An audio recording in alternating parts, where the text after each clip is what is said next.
Ladies and gentlemen, my name is Bob Kelly. I'm here to introduce our new theatrical instructional tapes. I certainly hope you enjoy them. There will be more to come later. Thank you.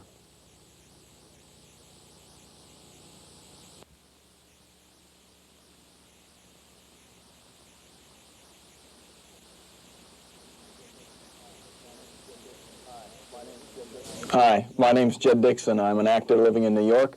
I recently moved out here from San Francisco, where I was a commercial and stage actor, and have come here primarily to get into the world of makeup videos. Ready? Ready when you are, CB. First thing we're going to show you on this poor fellow is simple, basic makeup for camera. Now, camera, we mean motion picture camera, television camera, not stage so much. We want something a little more subtle, a little more realistic. Now, there's really no great trick to taking this man and making him look like himself. So, what we're primarily interested in doing is evening off the skin tone, taking away blemishes, getting rid of a dark beard shadow that might photograph a little too dark on camera. So all we're doing now is really putting on a layer of thin foundation or base. The terms are interchangeable. And we're keeping it nice and thin. Always think of the makeup as being as thin as you can get it. If you have a thick, heavy, mask-like layer of paint on your actor's face, the camera will pick it up, and it will not be any good. It'll just read like a lot of paint. And the sponge that we're using is the polyfoam sponge. Helps to keep the makeup nice and thin, and if we put on a little too much by accident, it's simple enough to take a little tissue paper and remove the excess. Now, the color I'm using on him, just for the sake of information, is natural tan in a cream. But don't let that dictate to you what color to use. The safest thing you can do for a natural-looking makeup is to match your actor's skin tone as close as possible. Now, also, you can mix any color you need. The principle of mixing colors in makeup is the same as if you would be taking a painting class or mixing paint or pigments. You just mix your colors to get the shade that you want. Any actor's skin tone can be reproduced if you just mix a few of the right colors. Try also not to make the person too orange. You may have seen that in the theater a lot, especially non-professional theater. There are still some teachers that cling to the old traditions. Now, I want you to look upward toward the ceiling while I'm talking. There we go. See, when you have your actor look up at the ceiling, then the sponge won't go in his eye. But some teachers, some directors still cling to the old-fashioned idea that they have to be, your performers have to be brownish orange, this deep golden day glow color or something silly like that. And they'll always tell you, oh sure, when you're out on stage under lights or on camera, it will look natural. It seldom does. A natural flesh tone, a natural skin tone will give you a natural effect on camera. You can make somebody a shade darker or a shade healthier, but you don't have to go for the orange shades. They're to be avoided at all costs. Now, we're also going to take a color that has a touch of more ruddy. Not a red, though. And we're just going to use that a little bit in and around his face here and there, just to add a little bit of warmth over certain of the bones of his face, the cheekbone, the frontal bone, the forehead, maybe the nose and chin a little bit, because nobody's face is only one color all over. It just doesn't happen in nature. Oh, keep the makeup thin. Now, it's also a good idea to stop right now and tell you that if you're ever working on a model who wears contact lenses, be especially careful when you work around somebody's eyes. Regardless of whether they're wearing lenses or not, you should always work carefully. But if they have lenses on, this may present a problem. And you never, never go in with a heavy hand around someone's face or eyes or anything. You can cause damage, and that's not what we're here for. Now, we have a skin tone on him, and time has come to finish him off. Well, figuratively speaking, we're going to put a little powder on him. Now, there's a right way and a wrong way to powder. The right way is if you take a little powder on your powder puff. Now, it doesn't matter whether you use a sifter shaker bottle or a jar of powder, but you take the powder puff and you fold it back and forth. You work the powder into the puff. We call this loading a puff. Hands up, it's loaded. Now, test it. Turn it over. If it drips powder, you have too much on. This doesn't drip powder, so we have a loaded puff that we just lightly pat it around the face. Never smear it or rub it, because if you're doing a character makeup or a makeup that's involved with a lot of painting and detail work, one good smear will destroy everything you've worked so hard to paint. Lightly powder him, get rid of the oily look, take away some of the excess shine.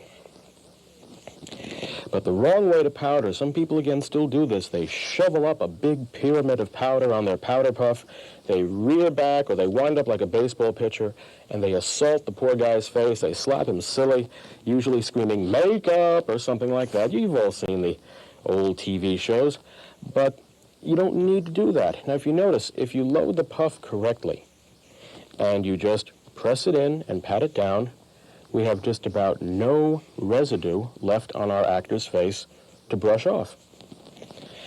Now, a lot of people have a habit. They end up painting on eyebrows for no darn reason whatsoever. Look at the actor. Look at his face. If you can see that he has eyebrows there, just take an eyebrow brush or an old toothbrush and brush out the powder grit. If there's any that's gotten in there, they may be making his brows too light, and you may find his brows are quite fine without any excess penciling. Should you want to do a little penciling, don't reach for the darkest color immediately. Some people do that. They end up going for a dark brown or a dark black color. Look at your actor's face. Look at your actor's hair color. Select a light color, something that goes with his hair, something that isn't a dark, dark color. Just, we have a light brown. I'm just going to just scratch it in there a little bit. Few little hair strokes. But never do this. Never just start here and go. It's like you're doing Groucho Marx, and that's really inappropriate. That will look very painted, very phony, and very artificial. Sketch it up. Sketch it on hair by hair, as if you're really putting on hairs. And keep them in the actor's eyebrow, on the hairs. Not up, not down, not all the way out here, just where the hair grows. If your actor has a scar or is missing some hairs, then for corrective reasons you'll have to put a little darker penciling in just on that area. But other than that, less is definitely more. Don't overdo it. If anything, underdo it a little bit. And for all intents and purposes now, we can put him on camera and we have a basic makeup for television or for motion pictures that will look fine on screen.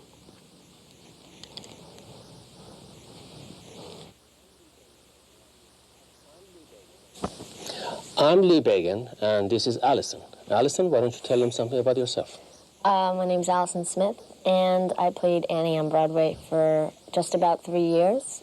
And currently, I'm 17 years old and playing Jenny on Kate and Allie. Mm-hmm. Played Jane Curtin's daughter. And Lee's going to make me up now. Yes, I'm going to make her up just as beautiful as she is. Something about the straight makeup is that when I do the straight makeup on a person, nobody really can copy it. You can't copy it because it's designed specifically for that face. So what I'm going to do on her face is just really give you an idea how one approaches a face and what uses. Even the colors. I'm not going to tell you what colors I'm using because the colors I'm using, again, is for her face. But the rule of thumb is that for television or film, you choose the color that's closest to the person's skin tone. You'll be always safe. For theater, is another story. You have to choose your colors according to the character. That is, you have to study the character, see who the character is, the character's background, then you choose your colors according to the character's background. You apply it. Here, we are going to start with a clean face. You take your color, whatever it is, and the sponge, and you apply it to the face as thin as possible. And if you know what you're doing, you can do it as fast as possible. You don't have to pile it on the face. It's not necessary. Just a thin film will do it.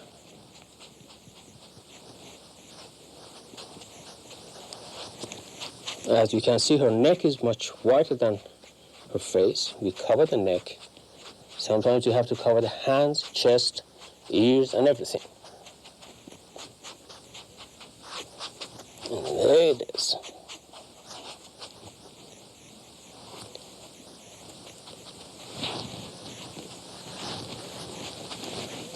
to make sure that I have very thin foundation, I take the other side of my sponge and just actually clean the face.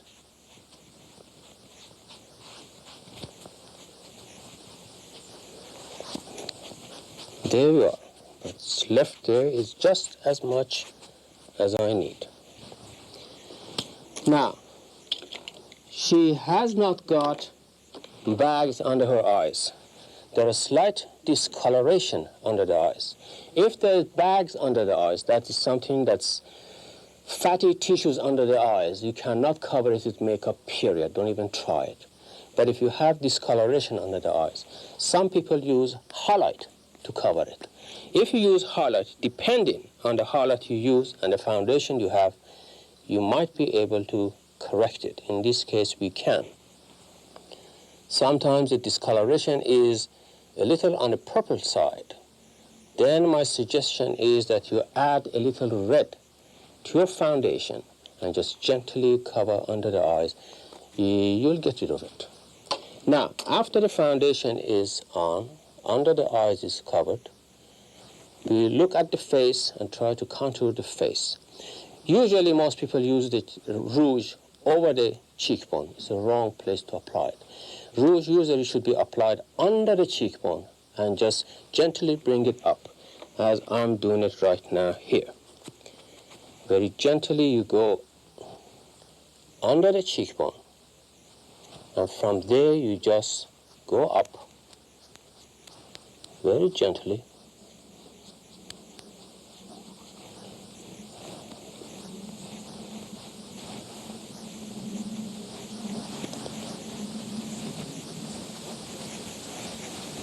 Don't bring the rouge close to the nose. That is, don't bring it up to here.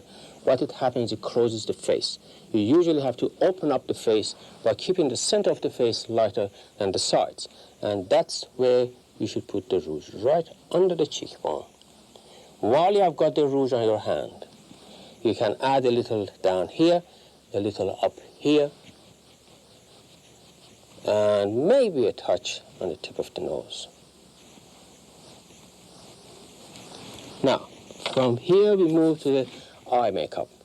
Depending what you want to do, eye makeup is entirely up to you. You don't have to match the eyeballs. You don't have to match the dress or the stockings or anything like that. You choose the color that goes with that face and for that face. In this case, I'm going to choose this color. This is Bob Kelly's Cool Gray. And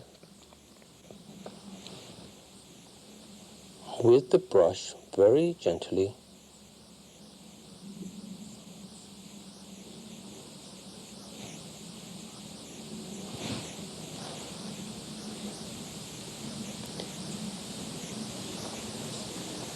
if you want to use powdered eyeshadows, you have to have a very dry area. That means you have to powder the face first, then you can use powdered eyeshadow in this area.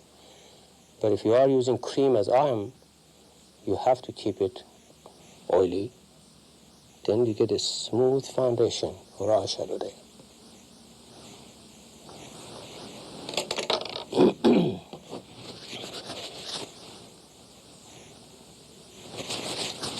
Now, to settle the whole thing down, you have to powder the face very gently.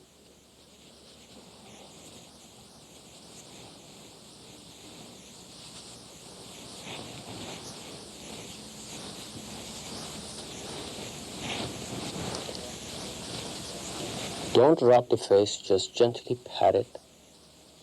And if you use enough powder on your powder puff, you don't have to brush it off.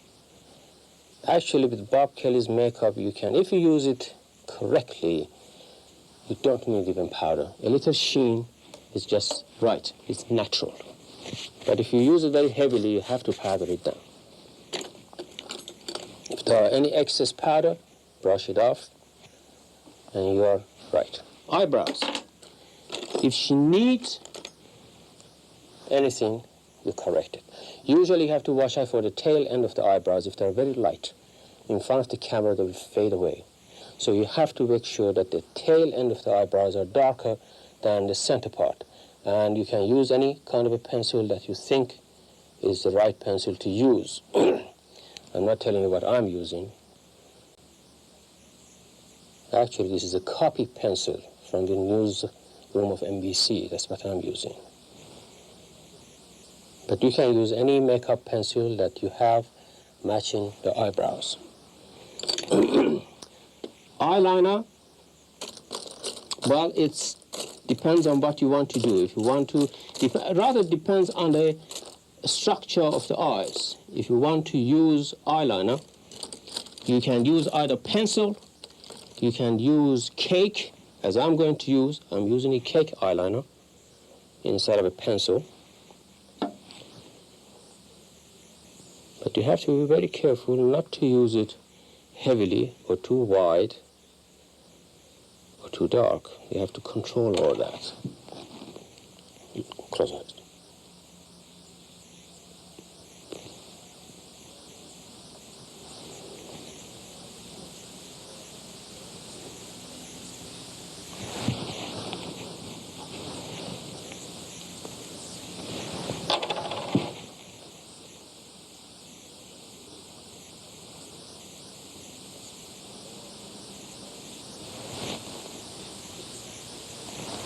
Okay, just keep it close to dry. And while she has it close, I'll give her a little more rouge. In this case, we give her dry rouge because the face is powdered down.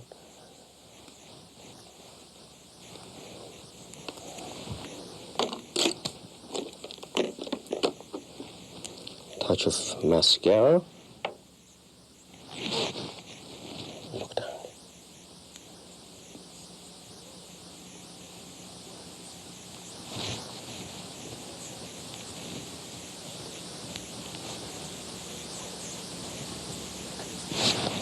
Look up.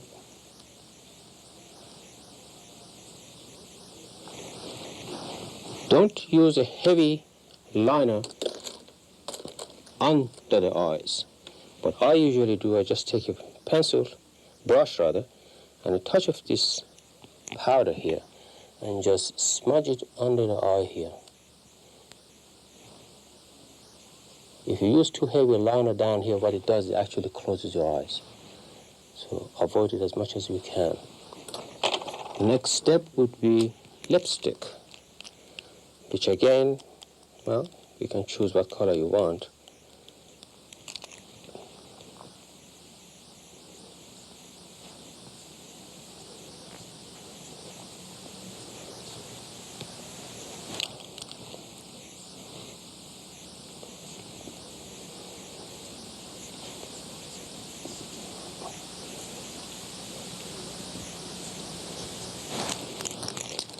Now, basically, that's a straight makeup for a young lady.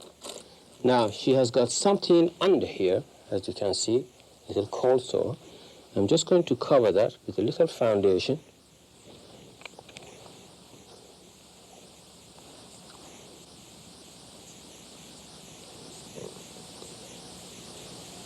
And there it goes. It's not there.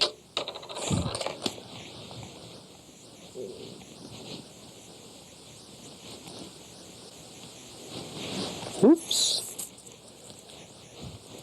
Basically, that's it for a straight makeup for a young lady.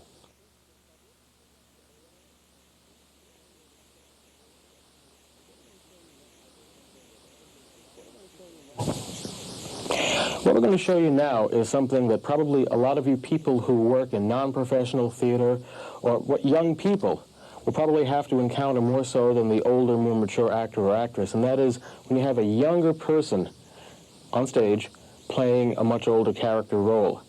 So what we're going to be doing now is not really makeup for close-up television or motion pictures. It's makeup for the proscenium theater. But I also believe it's a good idea to show you by example, so bear with me a second. Now, I've seen this happen. I've seen people try to age a young performer, and it comes out ghastly. Now, this is the wrong way to do something. You think I'm joking? I'm not joking. Get a good look at that. And let me give you about 2 seconds to think to yourself, what is wrong with this picture?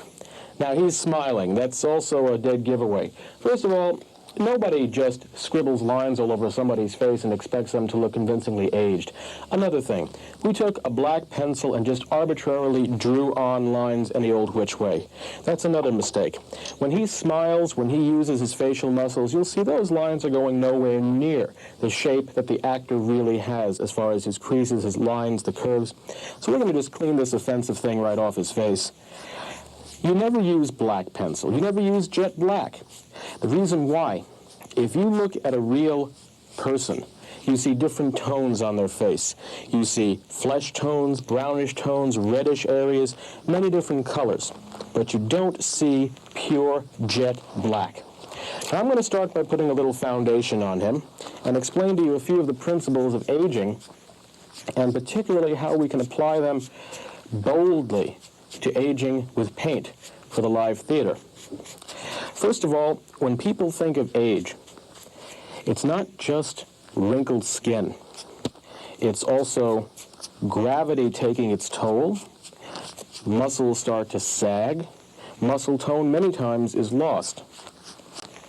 You see a few major lines and shapes on the person's face get deeper and more pronounced.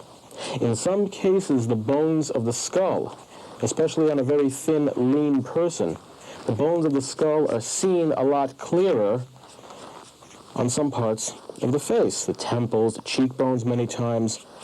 Now, I'm warning you right from the outset, you should not try to copy what I'm doing exactly, line for line, shape for shape, shade for shade. The reason why is that nobody has the exact same shape face that this man does. They have similar faces, yes, but you cannot take somebody who is very, very fat, for example, and age them the exact same way with the same highlights, shadows, and contours that you would age somebody who is very, very thin and lean. So you must adapt the makeup for the individual performer. Think in terms of character, not caricature. Make your makeups an individual creation. Adapt them for the individual performer. Now, by looking at his face, we can see he has shapes here. He has a little bit of a cheekbone, the temple, a few lines on the forehead if we choose to put them in. But don't make all of your characters stereotyped. Don't do the same thing on every character. Be selective. Also, don't use jet black. You never use that because it's just never found naturally on anybody's face. Even if you're making up somebody who is black, a black performer, you don't see jet black occurring on their face. You see dark brown tones, yellowish brown tones, variations of browns and dark skin colors. Now, shadows or wrinkles are really areas of skin that are receiving less light. They're not as intense. They appear darker. They also appear, we call them grayer. Grayer, they are not as bright, as vivid. The tones are not as rich. They should not be as clear and as sharp as your foundation shade, for example, or your highlight shade, for example. You can mix colors. Think of this as a painting class. Colors can be mixed as easily as you would when you're painting a portrait on canvas. Now, here are two colors which may work well on him, and I'm going to use the heel of my hand as a handy palette. This color is a medium brown. What the exact color is, it's called dark average foundation, and this is a color called cool gray. I mix them together, I get a very grayish, darker version, not as intense. You see? Doesn't reflect back as much, doesn't look as rich or as vivid as the brown shade did at the outset. Now, don't go for your darkest colors first. Let's say I want to shadow his nose for some contour. I don't want to have a dark chocolate brown smudge down the side of his nose.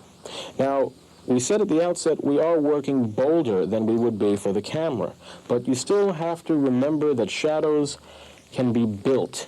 They can be made darker by degrees. If you see a color that doesn't look dark enough, go in and make it darker a little later on. But don't go in with your first color as dark as you can and then say, oh, I screwed it up. I've got to try to scrape off 50% of this because I made a royal mess.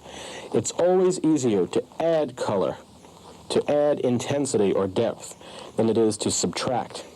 You start out with a too rich brown color, and you might say, "Oh, look at that. You look like you have 2 chocolate bars down the sides of your nose. What on earth have you done?" And you'll try to say, "Oh, well, I just shadowed my nose. Doesn't it look good?" And they'll say, "No, it doesn't. It looks like you have soot or dark brown paint." Build it. Work it in by degrees. Now, there's a nose.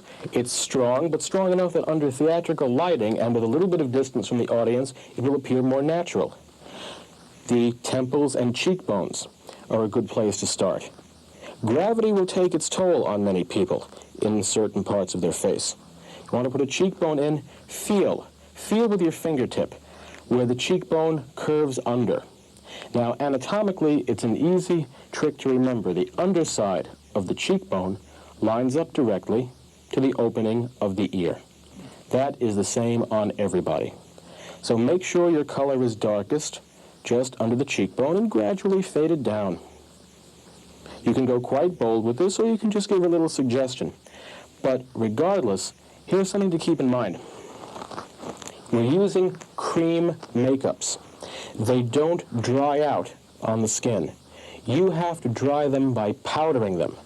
And when you powder them, you will lose a little bit of your intensity. That is to say, your darkest dark colors will not look quite as dark, and your lighter light colors won't be quite as light either. The colors will appear to be blended a little more naturally. See? Blend it out. Blending out a color simply means fade it away gradually until you cannot see a line where one color ends and the other one begins. The top edge of this shadow is softened. Softening a shadow simply means to make the edge less distinct, but don't smear it. Keep it in the same place it's been applied to, but just make it a little less intense. A good place to remember not to put your cheekbone shading is if you draw an imaginary line from the middle of the actor's eye downward. The cheekbone, top and bottom, lays on this side of it. Once you start going into this area, you've crossed over into a different area totally. You're dealing with the wrinkles here, the front of the cheek, the upper lip. That's not the cheekbone. This is the cheekbone. Good example is, have you ever seen pictures of, and I'm going to work now on his temple. Feel around, feel the muscle. Not the bone, but the muscle. Don't jab him too hard, it's a pressure point, you'll kill him. But gently. Don't know my own strength. Add your shading at the deepest part and make it less intense as it goes back toward the hairline.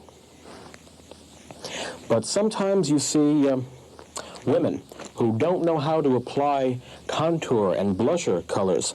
They suck in their cheeks drastically. Show them. Suck in your cheeks. That's right. And they take a big handful of red and they go, and it looks ghastly. It is not down there. Your cheekbone doesn't lie down there. It lies up here. So when you want to put on color, even for a flattering effect on a lady, for her cheekbones are up here. They're not down near the lower jaw. Now we have the temple. We have the cheekbone a little bit. We can even put some shading around the eye socket area. But again, not everybody is going to benefit from this type of paint. He has deep-set eyes anyway. Close your eyes, please. And we can even shadow them to make them a little more sunken. My goodness. If they were any deeper, they'd be at the Earth's core. Now we'll put a little bit of shading up in the corner of the other eye. But sometimes you may find somebody who has a very prominent upper lid, and you might want to highlight that. You may find some people have large bags forming under their eyes that you can just accentuate with paint. Some people have none, you have to create them. Some, again, no two faces are the same. Then we're going to take our brush, and you're going to need a brush for this, and start painting some wrinkles. But the question is, where and how many? First of all, you don't want to paint a huge mass of lines all over the model's face. It will look like a road map. There has to be some method to this madness. And I find you get a better effect with an aging makeup if you use just highlights and shadows and a few key wrinkles to carry the effect. And the rest of it by the planes and the angles and the shapes of his face. But how do you find the wrinkles? Well, this is going to be embarrassing for him. But I want you to smile as broadly as you can, Give me a good look at that. Wonderful. Now, that doesn't look like excruciating agony to me as much as it looks like he's showing me where the wrinkles are. Relax. Now, raise up your eyebrows as high as you can. You see there, too. Be selective. Don't just put in every single wrinkle line you see. Now, we're going to start with the two main wrinkles that most people have. They're called the nasolabial folds, but if you call them the nose wrinkle or the wrinkle that runs from the nose to the mouth, we'll get the idea. Trace them on his line, along his line, and then one side of our line gets faded away and blended out to nothingness.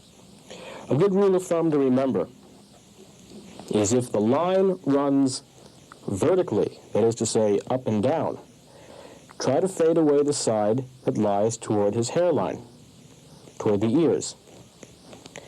If the line runs horizontally, a forehead wrinkle, for example, you try to fade away the line where the side lies toward the top, toward the hair. Now, give me a good broad smile. Relax. I see we can maybe give him a little bit over here, too. But to further confuse you, this is where I personally like to change the direction that I blend. This is the only line. I like to blend this one forward rather than backward because if you try it both ways, I think aesthetically you'll find it looks better when it's blended forward. Give me a smile again. Ah, wonderful. And just draw it in there. Keep one side of your line sharp and the other side of your line blended gently. What you're really trying to do is simulate the effects of being seen in overhead lighting, lighting from above. That's the type of lighting we're usually seen the most in rooms, outdoors, in sunlight. If you wanted to only simulate lighting from below, you could change the directions of all the shading. Now look upward toward the ceiling with your eyes. That's right. And we'll start in by giving him the hollow of his eye socket. Don't bring them all the way out until they're all the way down by his jawline. Keep them, to begin with, keep them within the eye socket area. You can keep the outer edge fairly sharp if you'd like. Soften it, blend it on up a little bit. Do the same thing here. All wrinkles grow from some place.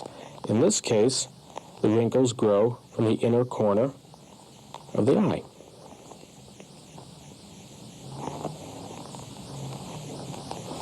All right, you can tilt your head down a little bit there. And we can even shadow a depression on the upper lip.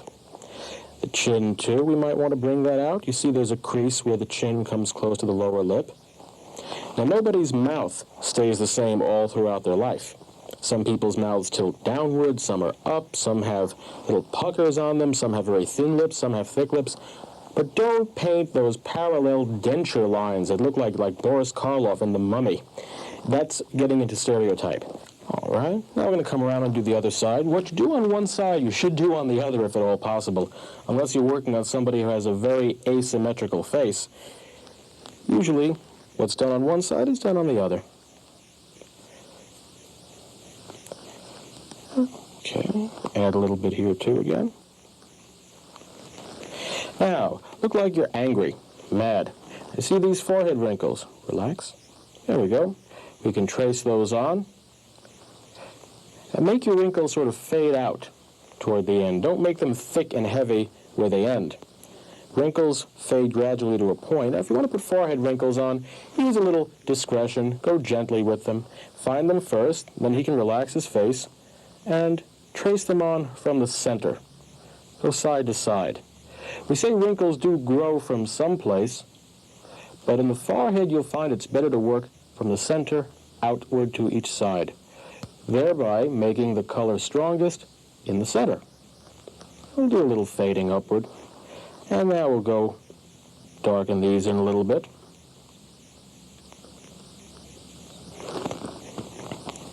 Now next to every shadow, you should have a highlight.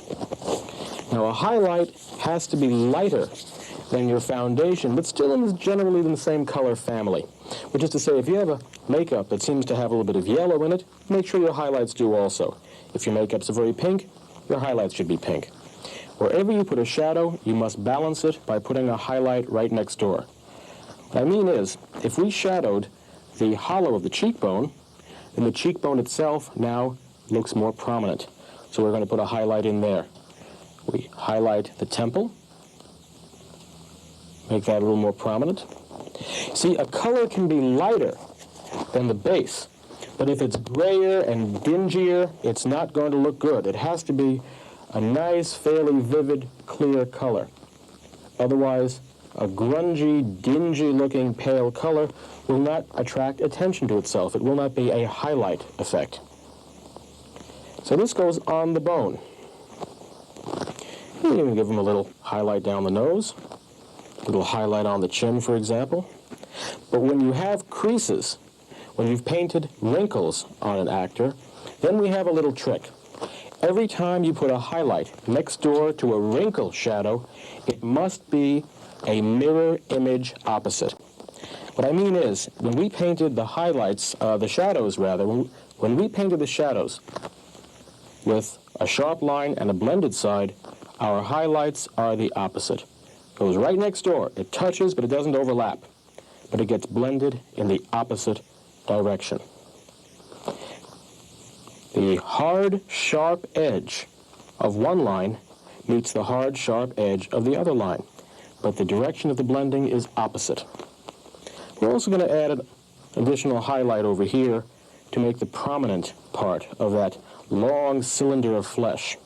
First thing I'm going to do is I'm going to do highlights on just the one half of his face so you can see the difference, and then I'll do it on the other half for balance. Wherever you have a crease line, a wrinkle, a fold of skin, you need a highlight. Even if it's a curved area, like the shape we have around the eye socket. Make sure it touches but does not overlap and is blended in the opposite direction until it fades out gently. Now look upward at the ceiling. We can even put a little bit of a highlight right around the bag. Make that more prominent. And over here too, the sharp edge meets the sharp edge and gets blended opposite. Now another thing to keep in mind as I'm doing this, and this goes for almost every example you can think of. Now look at the difference. Highlights on one side versus no highlights on the other side. Now while I'm doing this for completion, on this side here, let me give you a few things to think about. Young skin equals smooth skin. Smooth, unblemished skin. When you get older, many times the texture of your skin will change. A good example is, think of this. You're making up two people to go on stage. Each one has to be 65 years old. One of them has been a farmer all of his life. The other has been a school principal all of his life. They obviously will not look the same. Now you have to, as a makeup person or as an acting person, decide how you can visually show that difference and make it believable to the audience. Look up, please. Many times when somebody gets older, the skin develops liver spots. Relax. The skin develops reddish blotches. Say you're making up somebody who's alcoholic. There may be a flush to the skin. There may be age spots around the forehead, around the sides of the face, etc. You can show that with makeup, and you can show it very realistically. We have many ways of doing that. But first, if you want to use a darker brown color, or reddish brown color, or yellow brown color for added accenting, or emphasis on the wrinkles, now is the time to do it. I'm going to add a little bit of a darker brown only on the crease line. This is called an accent color. But it's more realistic theatrically if you put this on after you build the shadow up gradually with lighter colors. This is what I meant before about don't put on your darkest color first. Use it selectively where you need it, just for the emphasis. That will do the most good. You may not choose to accent or additionally emphasize every wrinkle. That's your prerogative. But when you do decide to do it, it gives you added depth.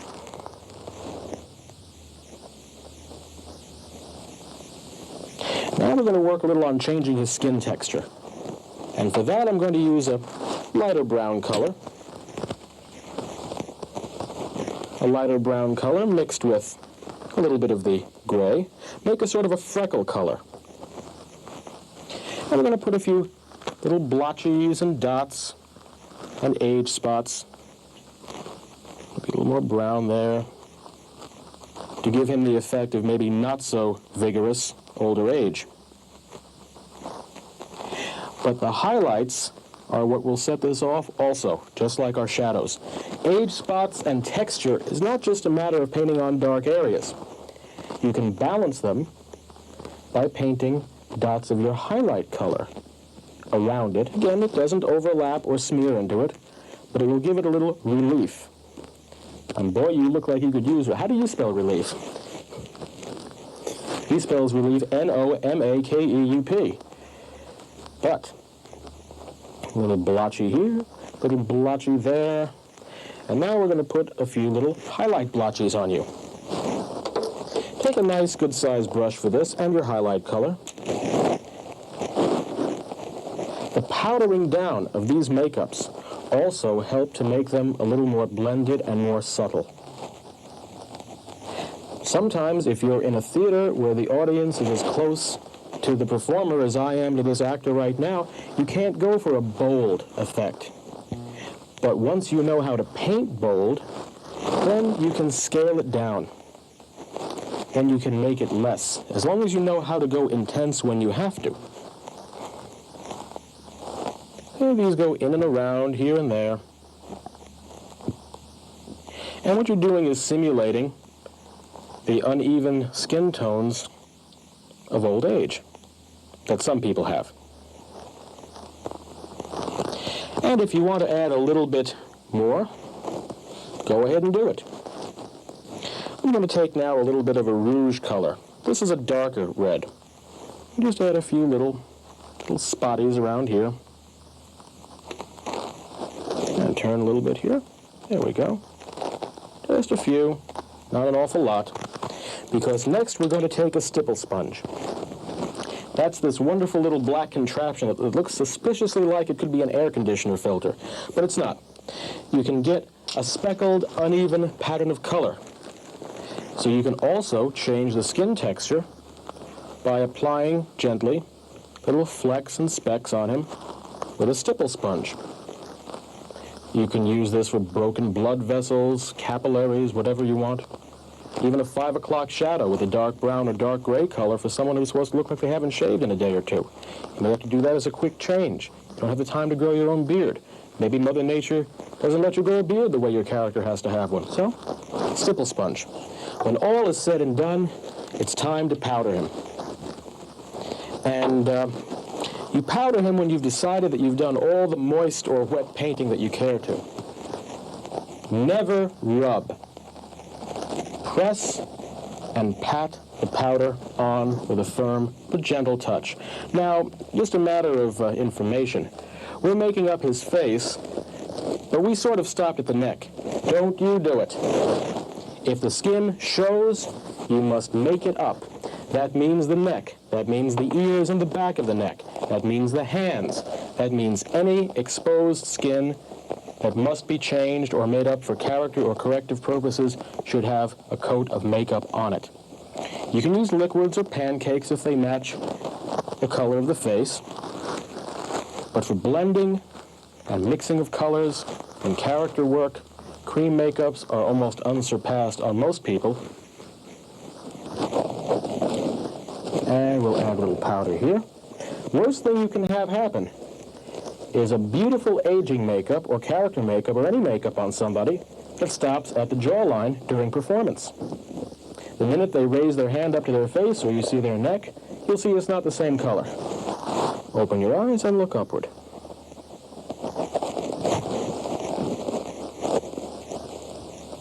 Now, if you want to make him look a little older in the hair, some people don't care for sprays or powders because there are better products on the market. This is just a yellowed white hair whitener stick, not pure white. Pure white sometimes looks grayish or bluish under some types of stage lighting.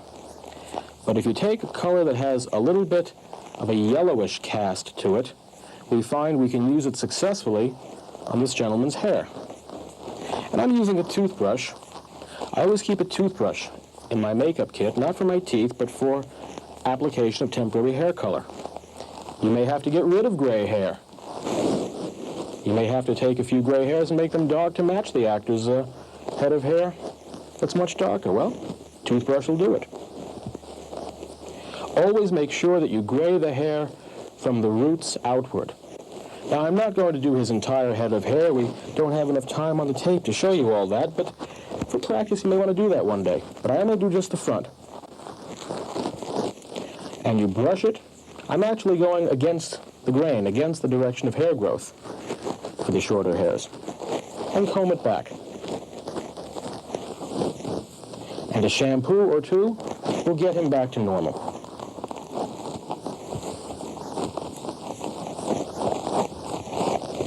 And finally, we're going to comb it through.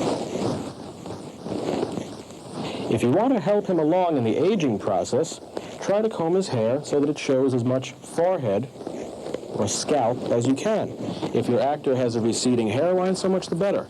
If not, try and comb it away from the forehead. If it's in keeping with the period and the concept of the play, it will help to age him. You can even take your hair whitener for an older age effect and rub a little bit of it into his eyebrows. We're going to give him some period eyeglasses, and then we'll be done. And now we have an older character who is aged for the stage.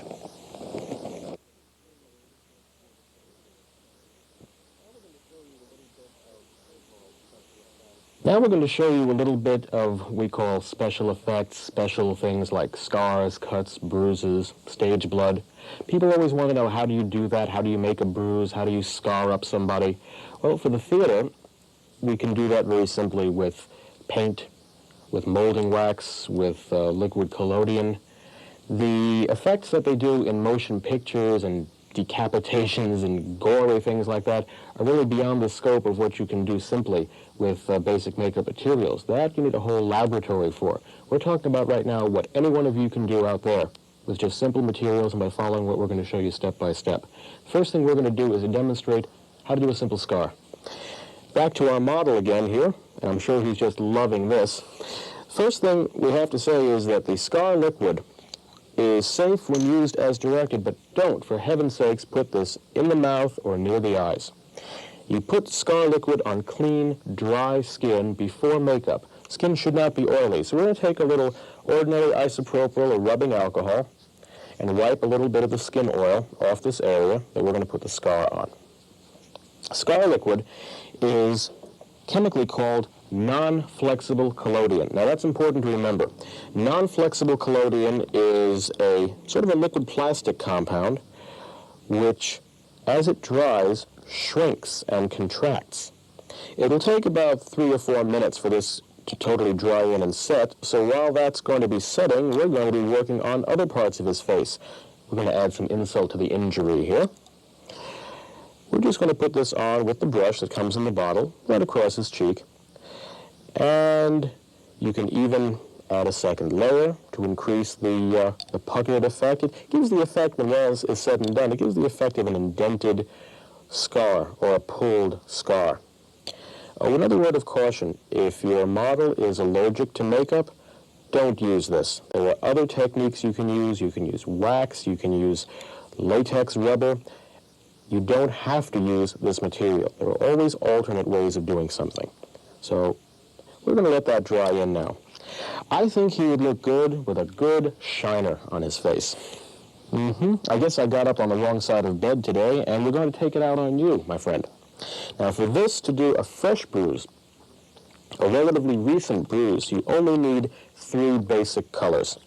And now it's finger time. You shouldn't use sponges or a brush for this because you want the colors to be very spotty and irregular. Now we're going to work over here. The first color I'm putting on him is called gray-violet. In your case, I think it may be called gray-violent because we're going to make you look like you've just gone 10 rounds with Rocky 5 or 6 or whatever Mr. Stallone is up to in the series. Put this out with your fingertip. Now, look upward toward the ceiling, please. And you don't want to get this too heavy or even. That's why the fingers will probably give you a better effect than trying to put this on with a sponge or with brushes. We're even going to make it a little darker around the outside. We're going to use his cheekbone and eye area to help create the illusion of the swollen area here. Second color we're going to use is called slate gray. Now, why did I select this instead of just an ordinary gray?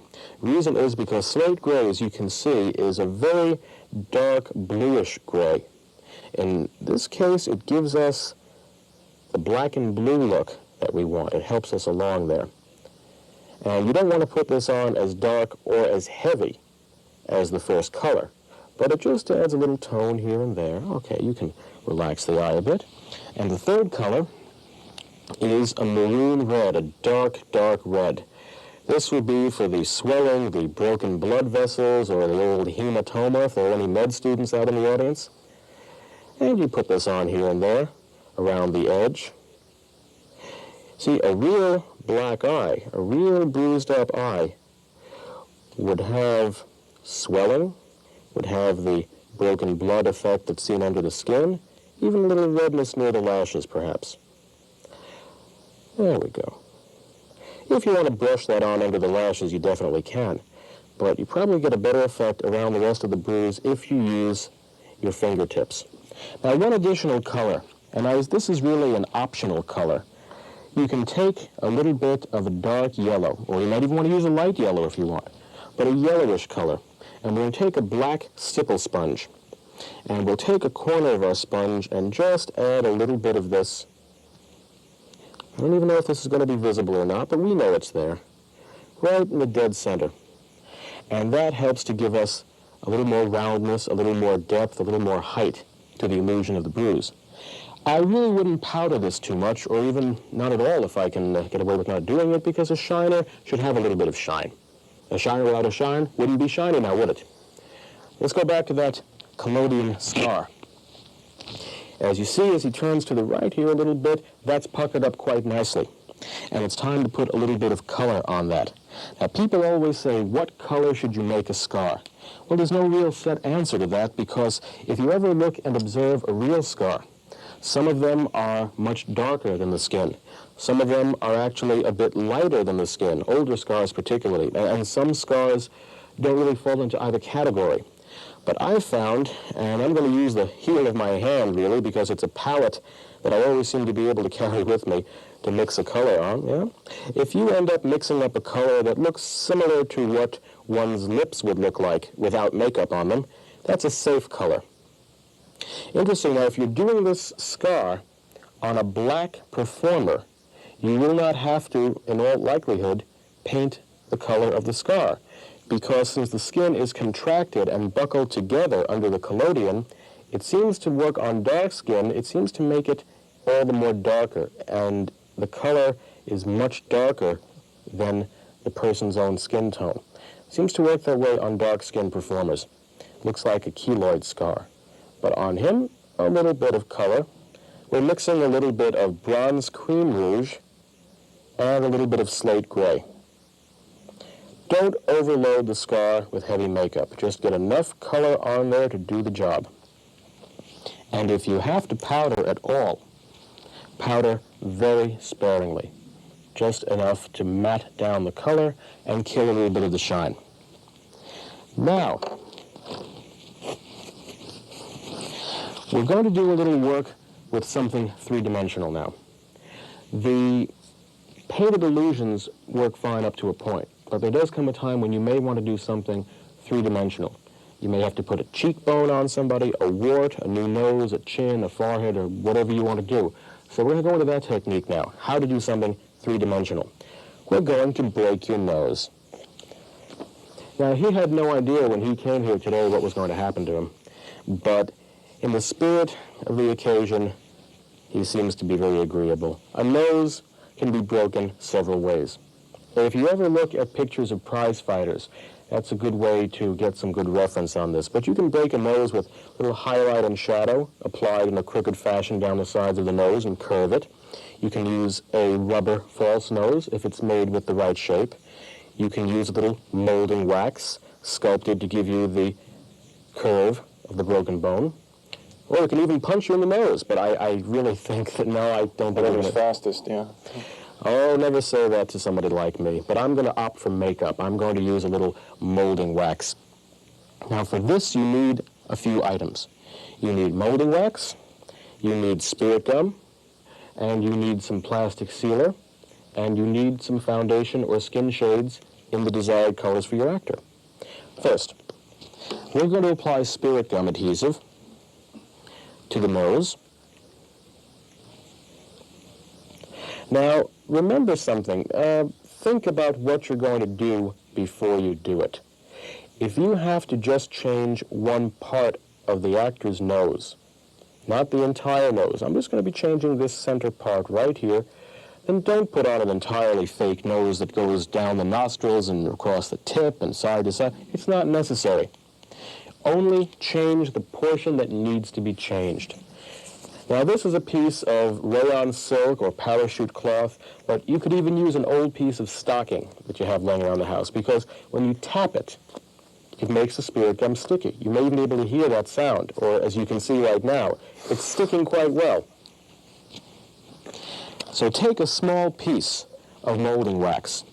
I'm only using about the size of a lima bean.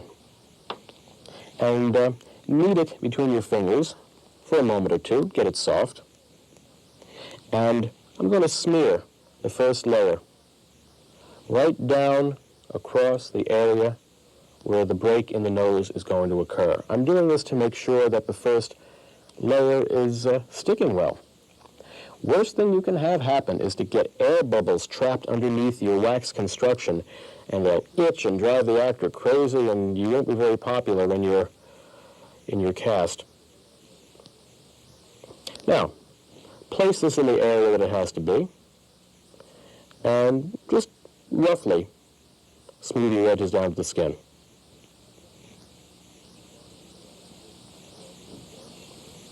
If you want to use a wooden sculptor's tool, or even a butter knife, by all means go ahead and do it. Whatever helps you achieve this effect, by all means go ahead and use it. Now we've just put our edges down quickly, but we haven't done the final refining and smoothing just yet, because there's a little trick we use to help make it go a little quicker. Now I'm going to take just an ordinary bottle of makeup remover, and what I like to do is I shake the bottle a couple of times, back and forth. Then I remove the cap, and whatever oil I have inside the cap, I grease my fingertips with. And by greasing the fingertips with just a little bit of the oil, it helps me to smooth out the wax a little faster. Don't overdo it. Don't overload your fingers with the oil. That's why I just shake the cap, shake the bottle and use the oil in the cap.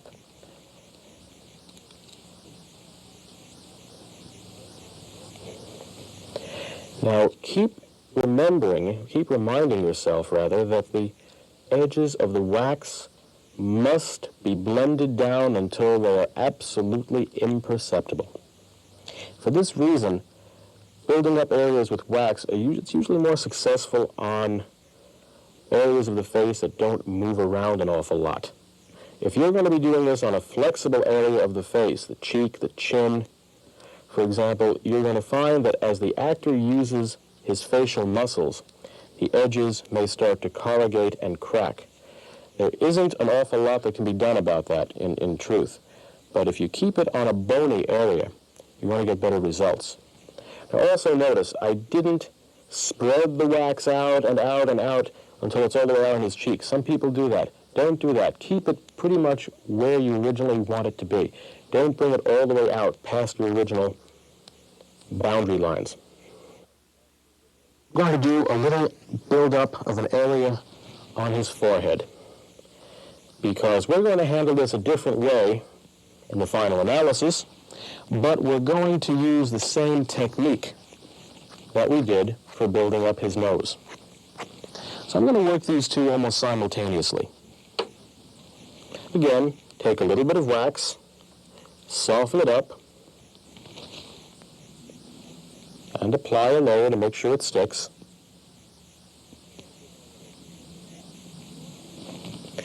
And we're going to give her a little, maybe a bruise, a bump on the head. Not quite sure what it's going to be, but I do have an idea. Now, if your model is the type who likes to move his forehead around a lot, try not to do this. Try to have the forehead pretty much still and in repose. It'll make it a little easier to smooth out your wax. And blend down the edges. And we're going to take a little bit of oil.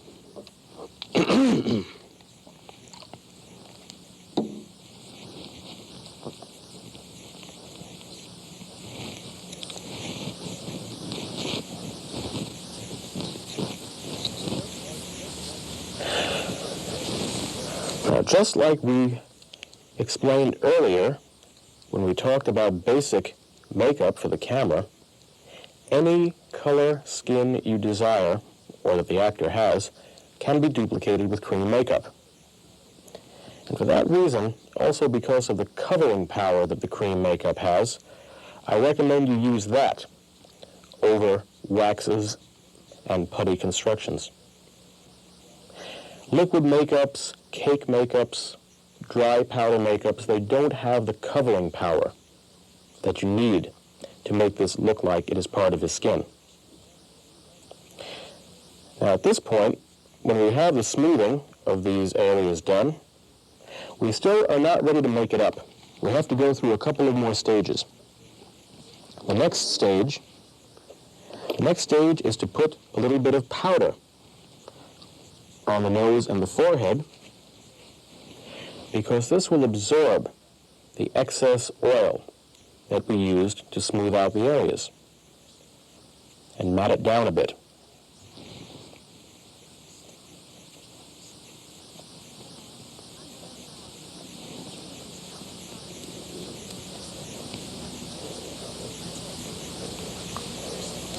Now we're still not ready to put the coloring on it because these waxes are soft. They're not absolutely rigid. If they were, we wouldn't be able to model them. So we want to add something to this that will increase the rigidity, make it a little more durable, and will help it to take makeup better. So there's a product called Sealer. It smells just like scar liquid, but it is not non-flexible collodion. It is a flexible collodion base. The main difference is this will give you a translucent and tough plastic film, but it will not shrink when it dries. So the two products are not used interchangeably. Non-flexible collodion or scar liquid to make the scar, flexible collodion-based liquid for sealer. Now, you can use the brush in the bottle. You can use a sponge to stipple it on with, a white sponge rather, not a stipple sponge. You can use a Q-tip, but whatever you do, keep it away from the eyes and do not take it internally. Now, close your eyes, please. And we're going to add this over the nose, and we're maybe going to overlap it onto his skin by about 1/4 inch. And I like to use about 2 or 3 layers of sealer because there's always a chance that that first layer might inadvertently miss a spot. And if you use a second or third layer, you're just giving it that much more durability.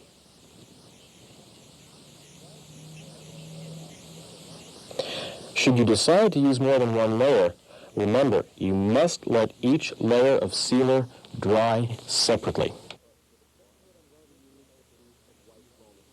But for the forehead, I'm going to use a piece of white foam sponge. Close your eyes, please. This will make it easier to apply, quicker to apply, no brush strokes, thick spots. And we're going to now put a second layer, keep the eye closed, please, on the nose. See, you can stipple it on with the sponge, you can brush it on. Stippling gives you a nice thin layer, And as a matter of fact, the layer on the forehead is just about dry. You give it about 30 seconds if you're not sure, 45, a minute even if you feel like you're very insecure. But it is quick drying. And you notice it dries with much less of a shine than it has when it's still wet. See? Touch it. If it feels dry, add your last layer. You can even fan the face. Stick him in front of a fan or an air conditioner. And we'll put our last layer on the forehead. Only now, when these layers, oh my goodness, only now is it ready for makeup. Now, in a production, he would have a foundation on his face. He would have a little bit of highlights, shadows, especially if he were on the stage. But for the sake of this demonstration, we're going to try to get a color that's fairly close to his own skin shade. And like I said, any shade can be matched if you mix the right colors. But when you make up wax or putty, or any three-dimensional built-on addition to the face, you're going to have to use a little more red. And the reason why is because in life we have blood circulating under our skins, we have different tones, a little extra red on the nose, for example, the earlobes. Wax and putty, it's dead. It has no blood circulating under it. It has nothing to give it the ruddy tones and the redness of life, of health. So that can easily be recreated with makeup. Now, I'm stippling on my foundation. The application of stippling is merely putting it on with an up and down motion, same as I was doing for the forehead and nose with sealer. Why? Because if you are going to be smearing it, look what happens. You get a very thin, smudgy, streaky effect. Stipple it on. Stippling it on gives you no brush marks, no sponge marks, gives you a nice, even color on the wax. You can keep the makeup thin around it on the actor's skin, but you should at least try to give it a nice, sort of a primer coat before you add those extra little touches of reds and browns and greens or yellow, whatever colors you want to make it match his skin or the shade he's wearing for his character. In this case, we're going to add a little more of a redder color. So I'm going to take first a little bit of a shade called Blender Tone. See, the shade I'm using is not as important really as the effect it finally gives on the skin. You can use an equivalent color. A little bit of Blender Tone is added to the putty. Makes it look a little less dead. Yeah. And now I'm going to take a little bit of a color called Bronze Cream Rouge. A nice muted pinkish color. And add a few touches of this.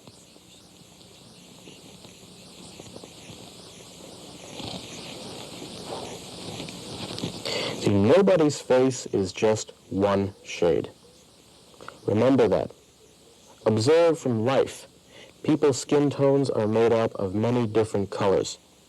And if you can successfully recreate those colors in makeup, then you'll create a realistic-looking character.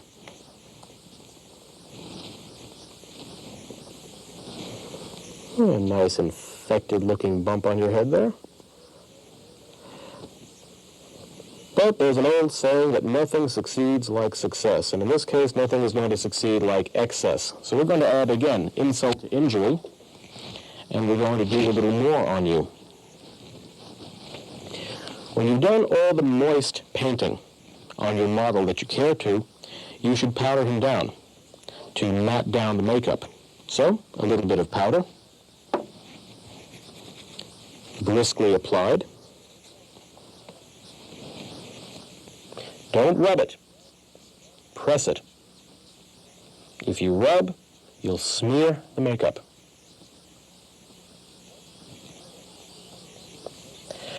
See, once you powder cream makeup, then you can apply other colors that are dry. dry blushes, dry contour colors if you feel it needs anything more. The dry colors will work much more successfully over a matte surface. Now we're going to take this one step further. If you want to create an open cut, I'm going to take just an ordinary blunt dental spatula, but you could use the end of a rat tail comb, you could use your Swiss Army knife. No, don't use your Swiss Army knife. Safety is our middle name here, and we're going to make a cut.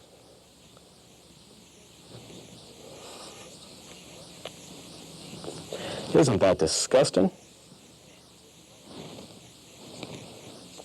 Oh, I feel sick. I'll open this up. And we're going to make a simple wound.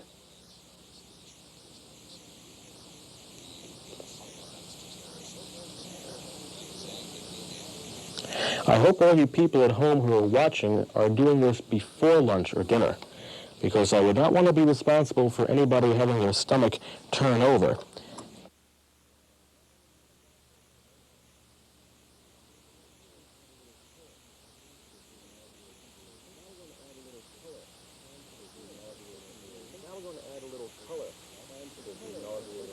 Now we're going to add a little color to this nauseating creation.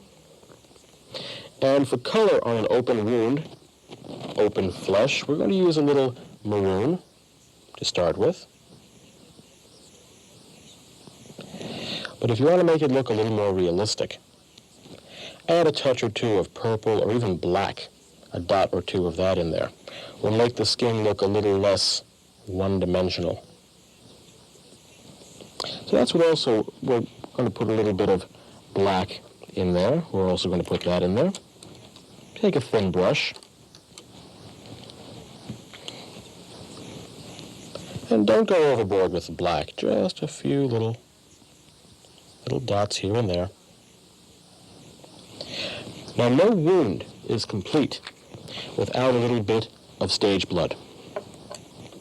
Now, stage blood can be applied with a brush, a Q-tip, a spatula. Let's see. Shake it up well so it's nice and dispersed. And we're going to ask you just to tilt your head back a little bit. That's good. Don't put your stage blood in the eyes or the mouth. And we're going to brush a little bit of blood into that.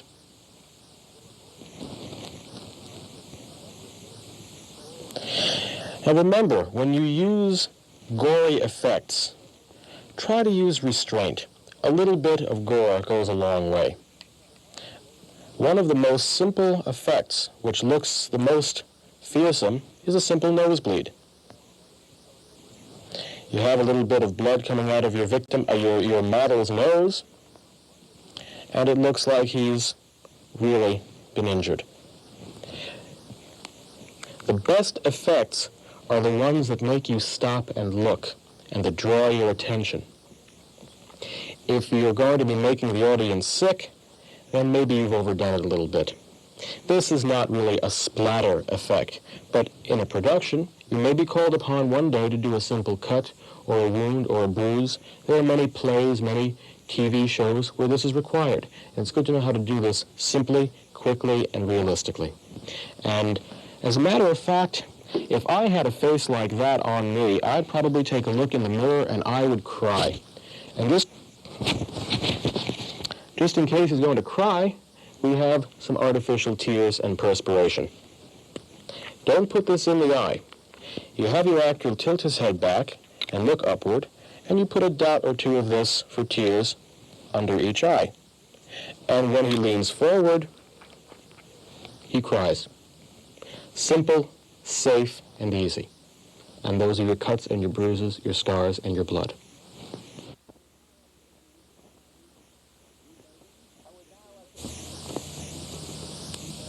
I would now like to introduce my colleagues, Lee BAYGAN, who's been a makeup artist for many, many years, and Jay Pearlman, who's been a makeup artist for many years. they're going to help me with this particular makeup demonstration. And now, I have to tell you, I've been in this business something like 39 years. It's hard to believe I'm only 46, and my two colleagues are now going to show you what the real Bob Kelly looks like. Go ahead, boys. Go slow.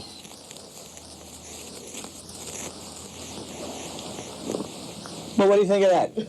Is there a change? Huh? This is the real me. Ah, humbug! Well, Bob Kelly is no Scrooge. His makeups are quite affordable. And now we'd like to take a minute to show you just a few things that you can get from Bob Kelly Cosmetics. There are kits in cream sticks, kits in our new Mirage makeup. Any makeup product one could possibly want to create almost any theatrical effect can be purchased with Bob Kelly Cosmetics. And they're available at your local distributor of theatrical makeup. But should there be no distributor of theatrical makeup in your area, or if your local outlet does not carry Bob Kelly, give us a call, Bob Kelly Cosmetics in New York City, and we'll be glad to sell you whatever you need. Also, we have 3 books which we can recommend as being excellent texts to learn additional techniques in theatrical makeup. There is 3-Dimensional Makeup by Lee BAYGAN, which concentrates on prosthetics, molding and casting, and foam rubber formulation. There's also his excellent book on makeup for film, television, and the theater, which is a marvelous all-purpose how-to book on makeup techniques, period makeup, aging, hair, wigs, beards, and there's also Stage Makeup by Richard Corson, now up to its 7th edition. But now that you've seen our first tape, the rest is up to you. So get your makeup kits together, put on some good old work clothes that you don't mind getting dirty, and go to it. I certainly hope you enjoyed the tape. The rest is up to you. Take out your makeup kit, start practicing. Anyone can be a makeup artist, but you must practice. See you on the next go-around. Thank you all for watching.